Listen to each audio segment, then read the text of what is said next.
Puspusan ang paglilinis sa Parungking River sa Calasiao, Pangasinan. Mga naipong basura, putik at iba pa nakuha mula sa ilog. Sundan sa report ni Jewel Fernandez. Isinasa ilalim sa River Cleanup and Restoration ang Parungking River sa Calasiao, Pangasinan upang linisan at matanggal ang mga nakabara sa daluyan ng tubig, gaya ng water lilies at mga basura. Pinangunahan ito ng Provincial at Municipal DRRMO at ng Menro.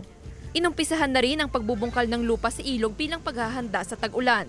Isa kasi ang bayan ng Calasiao sa mga madalas bahain tuwing nakararanas ng malalakas na pag-ulan.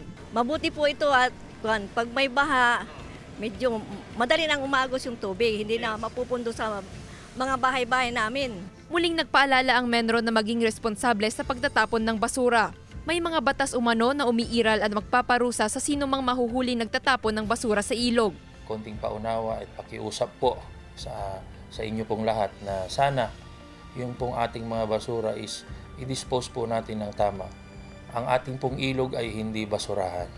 Magpapatuloy ang paglilinis sa lahat ng ilog sa bayan sa tulong ng iba't ibang ahensya. Or magkakaroon tayo ng project na ipapa-adapt po natin ang ating ilog sa mga malalaking business establishments or mga NGOs or CSOs dito po sa ating bayan ng Calasiao upang mapanatili po ang kalinisan at pag-aalaga sa ating pong ilog. Kasama si Ron Taniedo, Jewel Fernandez, One North Central Luzon.